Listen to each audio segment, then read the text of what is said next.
Hello gamers, Matt Lemke at Gen Con 2012 with True Gamer Goggles and Brian Shotton from Mercs. We are going to talk about Mercs and I guess the future of where they're planning to go a little bit, as much as he can share with us. They've got some things in the works. So we're going to start with the background of Mercs. Let's start there. All right, game background? Yeah, fluff, fiction. Nations and corporations merged. Nations no longer exist, and they folded the special forces into an economic counter reconnaissance security division, and they go around doing their thing. I knew about the corporation merge. I didn't realize the special forces merged in that way too. Right. That's kind of a new twist. Right. Because corporations merging and taking over countries seems to be a trend in gaming the last few years. In real life. Well, that's true too. I mean, it is pretty realistic take on things. And let's see, I read the rule book a couple of years ago. So if I remember correctly, it's a D10 system, and it seems to work off of a simple formula of like your skills minus the target number of 10 for the variables. Right, there's a base number that gamers are trying to get based off of position on the map, both high ground, low ground, flying rear, half cover, no cover, full cover kind of thing. The modifiers end up, and everything in Mercs is equal to or higher than everything. So the lower the number of your fire numbers, the better off you are. And one of the unique things about Mercs is they use a card for movement, but the card also has all your characters or model stats on it. What about, I haven't actually built my own army yet, so it's a force. I mean, it's not it's a squad. It's you'll never field more than 5 miniatures. Starter packs come with 6, 7, and 8 models will be out in 6 months. Each squad will usually have 10 that you choose from. It's not a points kind of a thing. It's you pick the squad to best do the job. You don't change their kit or anything. So you know the scenario first. You know who your opponent or your scenario is first, absolutely. So how does that work in a tournament? In a tournament, I just post around to the tournament. This is what you're going to be doing a snatch and grab, or you're going to be doing a defend an extraction. Well, I meant like knowing who you're going to face. Like, so you have to select one force. So you can't be Safadu in one round and then USCR the next round. So let's say I'm Safadu. My opponent's playing USCR. Well, maybe my 5 is going to be different. And so if I win, in the next round I play Kimvar. So I can switch that 6th or 7th out, but I'm fielding 5 every time. okay. So you kind of like have a sideboard. Yeah. That's cool. And it's based off of who you're playing. You get to make that decision at the beginning of the round. And in tournament, because the game plays fast. It does play fast. Do you play for 45 minutes a round, or? It depends. In tournaments, we play 2-hour games because sometimes with the advanced combat maneuvers, it matters.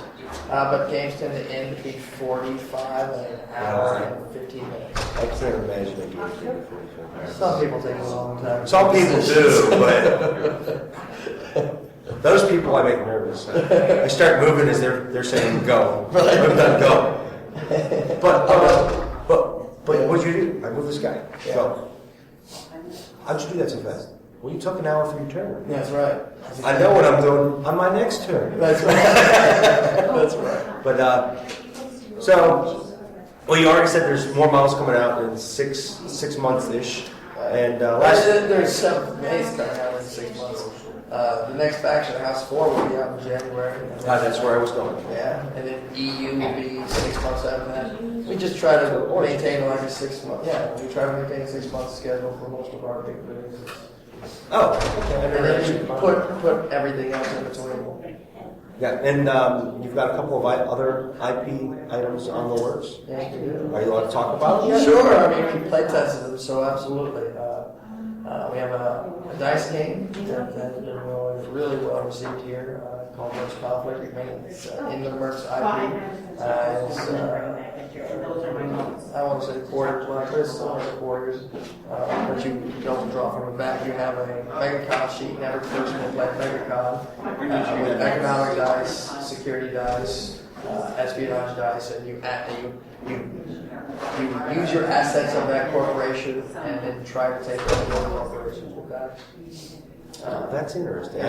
When you said you had other Mercs IPs coming out, I did not think that was one. That's one of them. Next year we'll see the release of a Mercs RPG, which I can't talk about kind of how that works because it's fantastic. But you want to. I can tell you want to. And then we have just a resource management board game coming out, a brand new IP called Legends of Magic. It's really fun. It's got really good feedback here as well. We didn't talk a lot about that last night, but somebody else talked about it, and I want to make sure that I'm on the same page. They said it was like a spaceship game. It's a space game. It's not necessarily. So it's somewhere in between Starfleet battles and Twilight Imperium. Yes, absolutely. It's there's no combat in it. Oh, good. So it's more like Conflict. It's like sorry. Oh, okay. No, sorry. No, every person who plays, every 2 to 4 players kind of will have a captain, and that captain is represented by a ship in the galaxy. And there's a certain timetable because of impending invasion to get as much from this particular galaxy as possible. And you hit planets, space stations, and discoveries, and manage your resources and manage your damage, and do well or do not well. So it's pretty fun. We enjoy it. We've been playing it for quite some time. Now, at Gen Con, your tournaments fill up pretty quick. We sold out in like 5 to 10 minutes. Yeah. Now we're forced to expand it.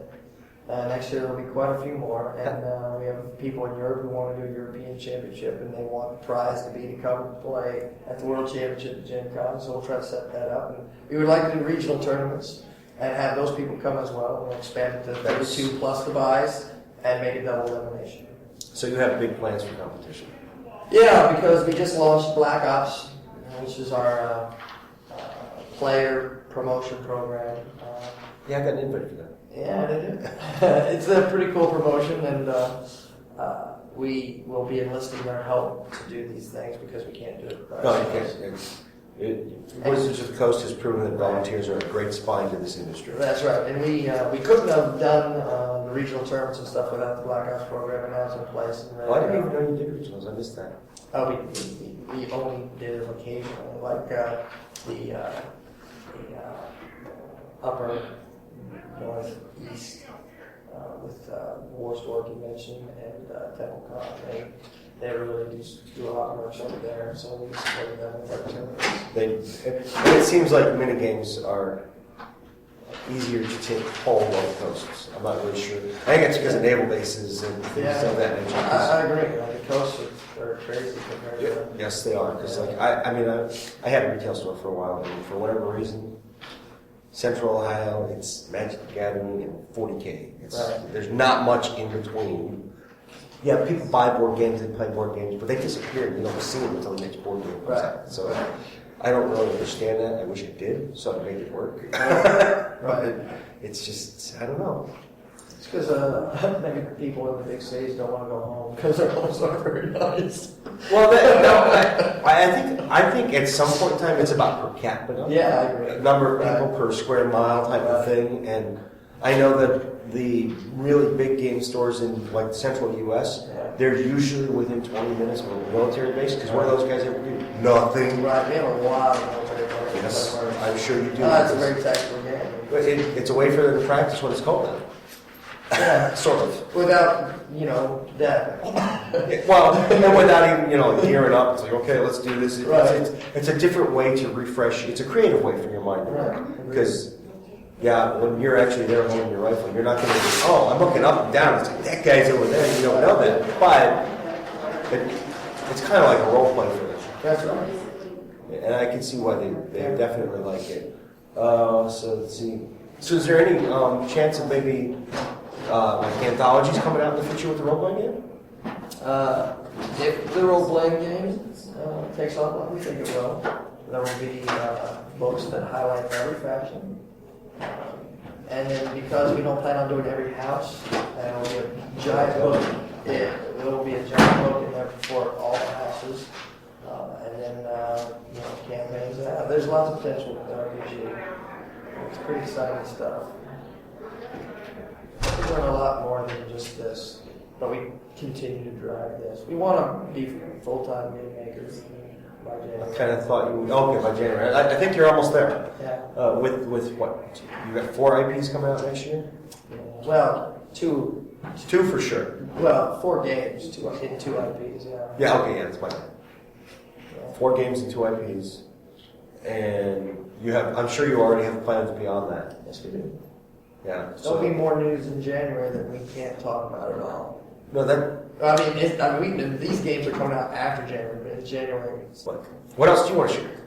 That's always the doozy of the question. We have, I guess what I'd like to share here, 2 brand new factions. And that's these guys. Two. Texaco. And we'll get close-ups of these. And ISS. These are empty boxes. Yeah, that's a bummer. I was going to leave them here. And they are, Now, I know I have we are just the art out. I know I have the art for Texaco up on the blog. I don't remember getting any art for ISS, but I know I remember talking about a couple of these guys, and I'm just like, I gotta get a couple of these guys. Like the guy with 2 pistols is really cool. Marshall. Yeah. He has a lot of cool things going on with him. I don't remember seeing the guy with the baseball bat. Yeah, he's that Texaco, for those who don't know, is a merger of Texas and Mexico with a spin, and their power lies in the fact that they control Panama Canal. But they have an Aztec flair to them. Did the spelling change? No. It's not. Whoops. Right. I think I made a typo. If you spell it Texaco, that would be the oil refinery. We're not going to mess with Texaco. I think I just did. I actually think I spelled it better. I can edit it. Right. I don't think they're going to care. Right. And what about ISS? Is IO Security Systems. They're the Mediterranean faction. They do all the ship ferrying. They are very excited. So they got like a lot of short-range weapon stuff. They have a lot of short-range weapon stuff. Texaco is a very focused fighter. They don't throw a lot of bullets. And they are very magical. Like, the closer you get, the better they are, as long as they don't let you in melee. Oh, so they're... Okay. It's close, whammy. So they are not... So they're really medium-range fighters. Yes. So, for those of you that don't know anything about combat, there's usually 3 zones. I know that from boxing. There's kickboxing. There's 3 zones, and I try to apply that to gaming when I play. So these are the guys that do a lot of bait and switch. Right. They're really good at it. You throw a guy out there. Oh, we gotta kill him. Okay, he's in short range, so he runs away, puts the enemy in medium range for everyone else. Right. Or he dies. And that's okay because if he dies and you kill 2 of theirs, It's worth it. that's right. That's a trade you make every day. That is a trade you make.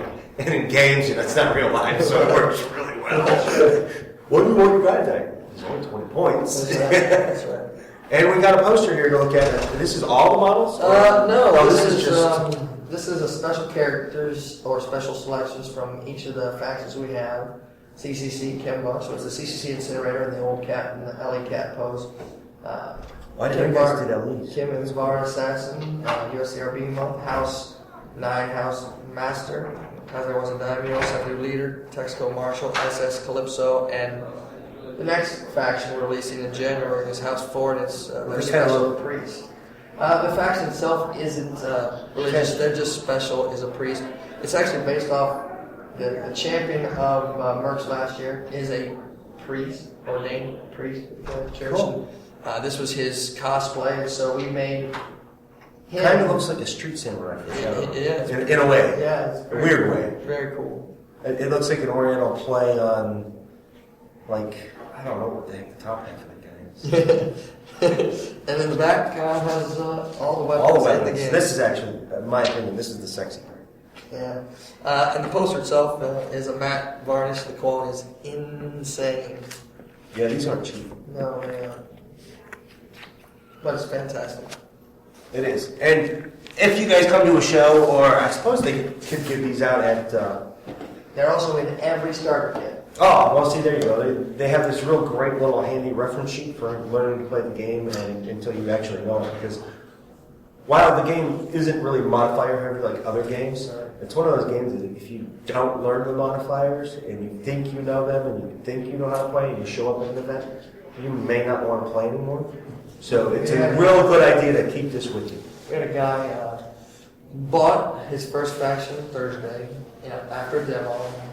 Came by Friday to play advanced combat rules, and then told us, oh, by the way, I'm in the tournament, and we were like, oh my gosh, this is bad, and he lost so bad, he was so angry, I thought he was going to throw the table, he was so mad, and it's just, this game will eat you alive if you play it like other games. Yeah, and that's one of the things that's appealing to it. Yeah, I think so too. I play a lot of games, and some of the other games I play, recent experience I have with another game is I read the rules several times because I was doing reviews on the rules, and I thought I didn't play, and then I played with one of their volunteers, and what normally takes an hour took him about 7 minutes. Because I learned real quick that terrain matters a lot in that game, and stacking the modifiers matters even more. And I also learned I don't know how to read. Because I applied things the way I thought they should be applied and not what they really meant. Right? And that makes a difference. And sometimes that's all the difference there is. So learning the formulas for this game will be a huge, huge benefit to you as a player. Okay. Matt Lemke with Brian Shotton from Mercs at Gen Con 2012. Yeah.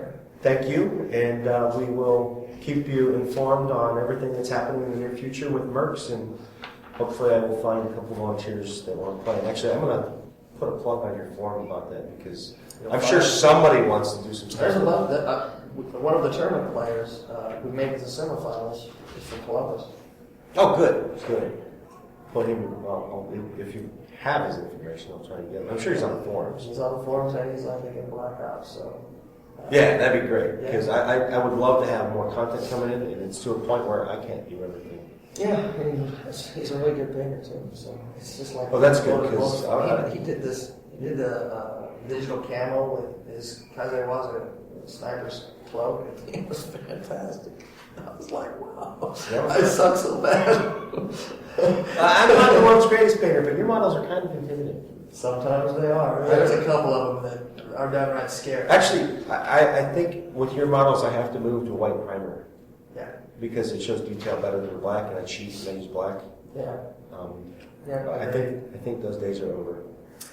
For instance, the FCC Housemaster is one of the toughest models I've ever seen to paint. There's just so many things. You see how that posted? She is. Oh, her? Yeah. I'm having a hard time with... Just so many little things through here. I'm having a hard time with your... Yeah, this guy. The jumper. Yeah. One that's jumping backwards, and your sniper from the original set. I'm like... I'm pretty sure it's because I primed in black.